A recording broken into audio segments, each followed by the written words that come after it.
this?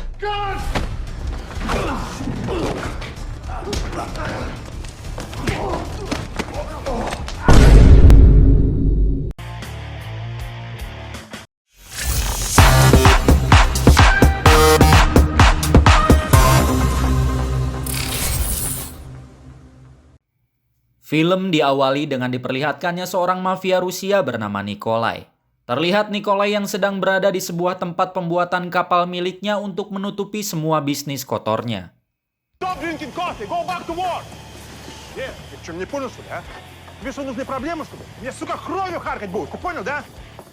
Tak lama kemudian datanglah dua orang pria yang ingin menemuinya. Diketahui mereka adalah seorang detektif polisi yang bernama Ray dan rekannya bernama Kendrick. Di sini Ray mengatakan kalau maksud kedatangannya adalah untuk membeli puluhan senjata. Namun Nikolai dan anak buahnya pun mengatakan kalau Ray dan Kendrick terlihat seperti seorang polisi yang sedang menyamar. Mendengar hal itu, Ray yang tidak ingin misinya gagal pun menembak Kendrick tepat di dadanya. I know what you do. I know who you are. I can smell the gun oil in you. But you think this guy's a cop? That's what this is? Yeah. There. He's a dead cop. Nikolai yang melihat hal itu pun percaya bahwa Ray bukanlah seorang polisi dan langsung membawa Ray ke tempat senjata itu disembunyikan. Ketika Ray sedang mencoba-coba berbagai senjata yang ditawarkan oleh Nikolai, tiba-tiba saja polisi berdatangan dan menangkap Nikolai. It's okay. Okay, okay.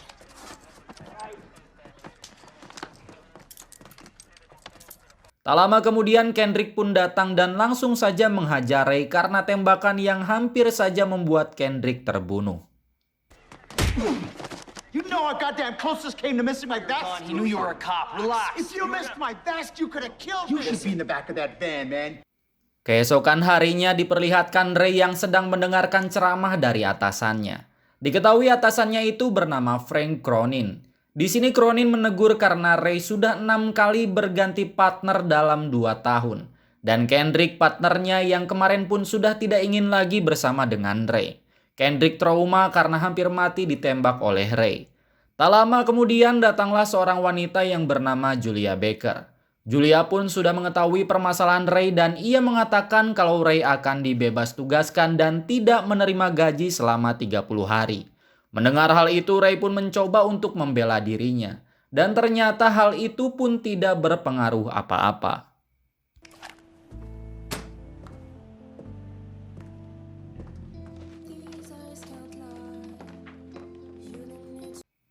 Keesokan harinya, Ray yang sedang tertidur pun mendapat pesan dari Cronin karena ada hal penting yang mengharuskannya pergi ke kantor. Sesampainya di sana ternyata semua tim kepolisian pun sedang menyelidiki sebuah paket yang diduga ditujukan untuk Ray. Paket tersebut adalah sebuah website yang mengharuskan mereka login ke dalam sebuah akun. Di sini mereka telah mencoba semua hal pribadi yang berkaitan dengan Ray namun tetap saja gagal. Kemudian Ray pun meminta mereka untuk mengetikkan sebuah nama yaitu Mickey. M-I-K-E-Y? Yeah. We're in. Oh. Tak lama kemudian website itu pun berhasil dibuka dan ternyata itu adalah sebuah video yang memperlihatkan seorang anak yang sedang disandra dan sudah dipasangi rompi bom yang kapan saja siap diledakkan. Di sini si penculik pun meminta Ray untuk datang ke sebuah acara di Kolosium pada jam 12 siang dan langsung menyerahkan uang tebusan sebesar $2 juta. Si penculik itu pun mengancam kalau Ray membawa polisi dan menipunya, dia akan membunuh si anak kecil tersebut. Ray yang sedang dibebas tugaskan pun dengan terpaksa harus menjalankan misi tersebut. Tak lama kemudian Ray pun langsung bersiap-siap dan sebelum berangkat ia mendapatkan peringatan dari Cronin untuk tidak mengacau karena jika Ray mengacau pada misi yang sekarang maka akibatnya akan sangat fatal. Let me take him. I'll get the kid's location. Listen, Ray, you've been sitting on this for a year, and you're going to be on the hook for it. Do you really, the mayor, the media, you think they care? Singkat cerita, Ray pun telah sampai di Kolosium tersebut.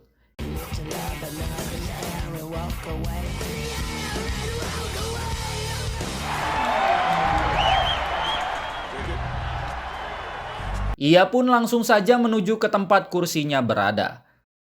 Ternyata di atas kursi tersebut terdapat sebuah ponsel dan di dalam ponsel itu terdapat pesan dari si penculik yang menyuruh Ray untuk menyimpan uangnya di barisan paling depan. Setelah menyimpan uang tersebut, Ken pun menyuruh Ray untuk segera kembali. Tak lama kemudian si penculik itu pun datang dan mengambil uang tersebut. Si penculik itu pun pergi ke toilet untuk memindahkan uang dari tas yang dibawa oleh Ray karena ia yakin kalau tas tersebut telah dipasangi alat pelacak.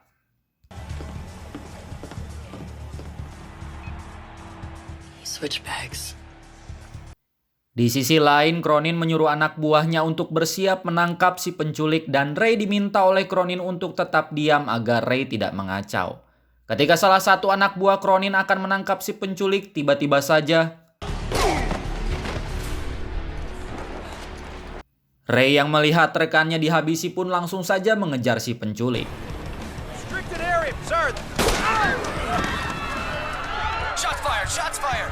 Di tengah-tengah pengejaran itu salah seorang petarung menghadang Ray. Karena ia berpikir kalau Ray hanyalah seorang preman biasa yang sedang mengacau. Si petarung itu pun berusaha untuk menghentikan Ray namun kemudian Now that's a real man. setelah membereskan petarung tadi, Ray pun kembali mengejar si penculik. Tak lama si penculik itu pun berhenti. Ia mengatakan sampai jumpa di neraka. Ray yang mengetahui apa maksud dari si penculik itu pun langsung saja menembaknya sampai tewas. Kemudian Ray pun memotret tubuh si penculik agar Ray dapat mengetahui siapa sebenarnya si penculik ini. Keesokan harinya terlihat Ray yang sedang berusaha mencari tahu identitas si penculik. Namun di tengah perjalanan ia melihat sebuah mobil yang terus saja mengikutinya. Kemudian Ray pun mengerem mobilnya secara mendadak. Ternyata orang yang mengikuti Ray adalah Julia. Mengetahui hal itu, Ray pun bertanya kepada Julia ada urusan apa dirinya mengikuti Ray. Dan Ray pun mengatakan kalau dia hanya mempunyai waktu 5 jam 40 menit untuk menyelamatkan seseorang. Kemudian terlihat Ray yang sedang mendatangi sebuah tempat pembuatan tato. Seperti biasa, Ray pun langsung saja membuat rusuh di tempat tersebut. Saat salah satu penghuni tempat itu akan melarikan diri, keluarlah Julia yang langsung menghabisi orang tersebut dan membawanya kembali ke dalam. Everybody down! Now! Get down! Now! Everybody on their knees! Selesai dengan pertunjukannya, Ray pun langsung saja menunjukkan sebuah foto beserta tato yang berada di tubuhnya. Ray pun bertanya kepada mereka apakah mereka mengenali tato atau orang tersebut. Kemudian salah satu dari mereka pun menjelaskan bahwa tato yang ada di foto tersebut adalah milik mantan geng Rusia kuno yang pernah menjadi seorang pecandu narkoba. Dari tato itu dapat disimpulkan bahwa si penculik adalah orang Rusia. Setelah keluar dari tempat itu, Julia pun langsung menceramahi Ray. Di sini Ray mengatakan kalau ia membutuhkan bantuan Julia untuk mencari tahu tentang siapa si penculik dan di mana bom itu akan diledakkan. Sementara Ray akan mendatangi seorang mafia Rusia. Scene pun berpindah, terlihat Nikolai yang sedang bersantai bersama dengan keluarganya. Namun tiba-tiba saja Ray pun datang. Di sini Ray bertanya siapa orang Rusia yang sering menjual atau merakit sebuah bom. Nikolai yang terpojok pun mengatakan kalau orang yang mengetahui hal itu adalah Makarov. Dan ia berada di kantor kedutaan Rusia. Tak lama kemudian istri Nikolai pun datang dan menembaki Ray. Untungnya Ray berhasil melarikan diri. Di sisi lain terlihat Julia yang sedang mencari tahu identitas Anatoly. Julia pun bertanya kepada seorang anak kecil dan ibunya. Kemudian si anak kecil itu pun meminta Julia untuk mengikutinya. Tak lama kemudian mereka pun sampai di sebuah apartemen. Diketahui apartemen itu adalah milik pamannya Anatoly. Di sana Julia pun bertanya ditemani dengan anak kecil tadi sebagai penerjemahnya. Kemudian Julia pun memperlihatkan sebuah foto dan bertanya apakah pamannya mengenal orang tersebut. Kemudian si paman pun menjawab kalau orang itu adalah orang yang membawa Anatoly untuk pulang kembali ke negaranya. Mengetahui hal itu, Julia pun bertanya apakah si paman tahu siapa nama dari orang tersebut. Dan si paman pun mengatakan kalau dia adalah Vladislav Pavel. Di sisi lain terlihat Ray yang mendatangi gedung kedutaan Rusia untuk mencari Makarov. Seperti biasa Ray pun langsung saja membuat keributan dan mengacau di gedung kedutaan Rusia.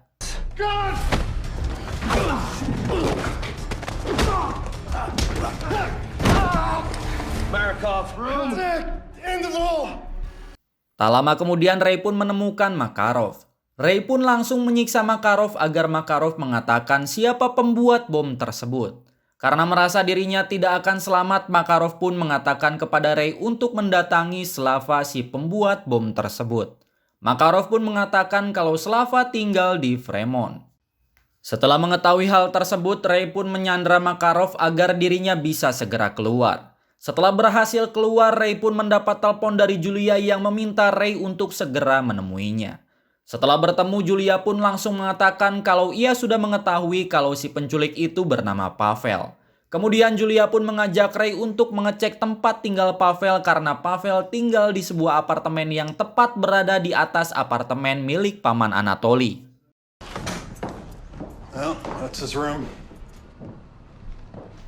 Sesampainya di sana, mereka pun langsung mencari sesuatu yang bisa dijadikan barang bukti atau motif dari Pavel si penculik. Setelah mengecek ruangan itu, ternyata mereka hanya mendapatkan foto Ray yang disimpan oleh Pavel dan beberapa berkas tidak penting lainnya. Karena tidak mendapatkan petunjuk apapun, mereka memutuskan untuk kembali ke tempat mereka bertemu.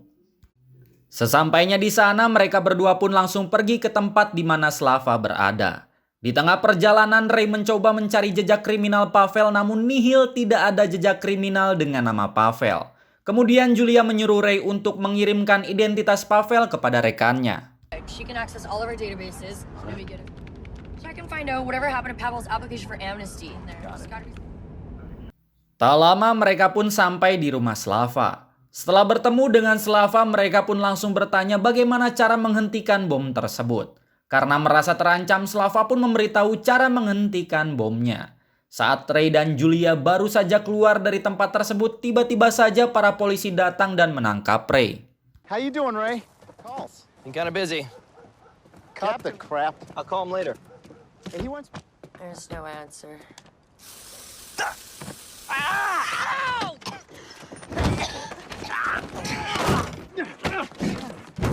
Sesampainya di kantor polisi, terlihat Ray yang sedang berada di sebuah ruangan interogasi. Di sini Kendrick ditugaskan oleh Cronin untuk menginterogasi Ray mengenai apa yang telah dilakukannya akhir-akhir ini. Di sini Kendrick pun membahas mengenai istri dan kematian anaknya. Ray yang emosi dan merasa sudah kehabisan waktu pun dengan terpaksa menghabisi Kendrick dan langsung berusaha melarikan diri dari sana.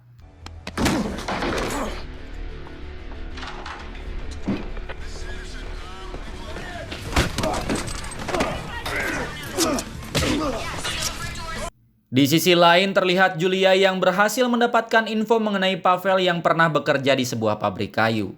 Julia pun yakin kalau Pavel pasti menyekap Anton di pabrik kayu tersebut. Kembali ke Ray yang sekarang terpojok oleh Cronin atasannya.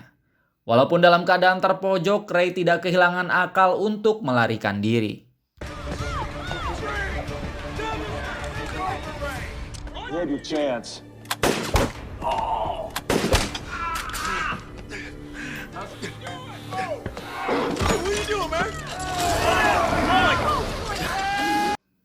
Setelah berhasil keluar dari sana, Ray pun masuk ke dalam mobil Julia dan di sini Julia mengatakan kalau mereka akan mendatangi pabrik kayu tempat Pavel bekerja dulu. Sesampainya di pabrik kayu tersebut, mereka pun menunjukkan foto Pavel kepada security di sana. Security itu pun mengatakan kalau Pavel memang pernah bekerja di sini. Mendengar hal itu, Ray dan Julia pun segera mencari keberadaan Anatoly. Di tengah perjalanan, mereka berdua pun memutuskan untuk berpencar agar Anatoly lebih cepat ditemukan. Karena belum juga menemukan Anatoly, Julia memilih untuk kembali ke mobil. Saat sampai di mobil, Julia pun melihat pesan dari rekannya yang mengatakan kalau Pavel juga pernah menyamar menjadi seorang teknisi di kantor polisi. Mengetahui hal itu, Julia pun langsung memanggil Ray dan mengajaknya untuk segera bergegas ke kantor polisi. Julia berasumsi kalau Pavel telah menyimpan Anatoly dan bomnya di ruangan teknisi polisi. Saat baru saja meninggalkan tempat tersebut, mereka pun dihadang oleh Nikolai dan anak buahnya. Di sini terlihat Nikolai yang sangat kesal kepada Ray atas apa yang telah dilakukan Ray sebelumnya. Kemudian Ray dan Julia pun berusaha melarikan diri dari Nikolai dan anak buahnya.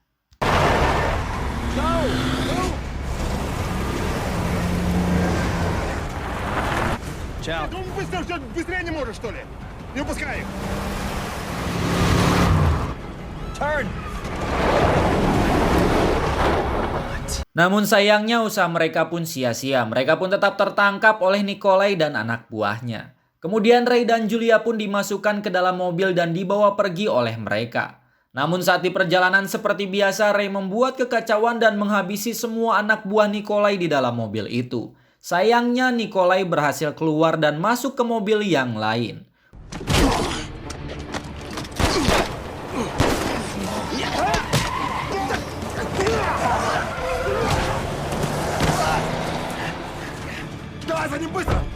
Pertarungan antara Nikolai dan Ray pun berlanjut.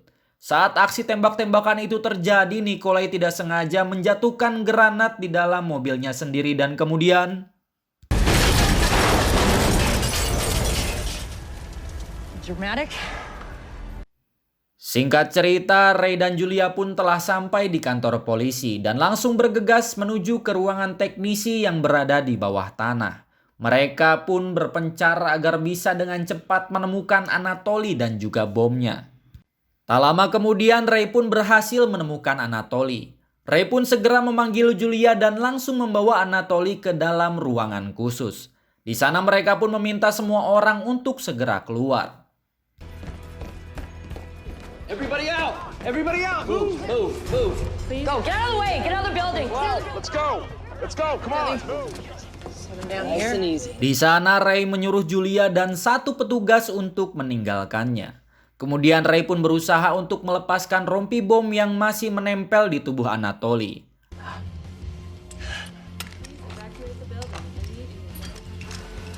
Akhirnya Ray pun berhasil membuka rompi bom tersebut dan tak lama kemudian bom itu pun meledak.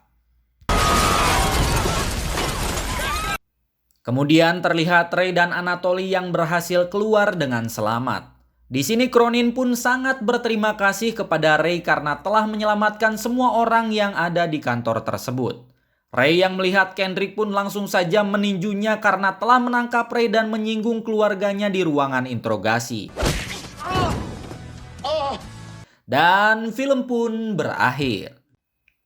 Dan itulah tadi alur cerita film Countdown. Pesan yang dapat disampaikan dari film ini adalah jadilah seorang yang seperti layaknya pengacau tapi tujuannya untuk menyelamatkan, dibanding menjadi seorang yang berpura-pura seperti penyelamat padahal mengacaukan.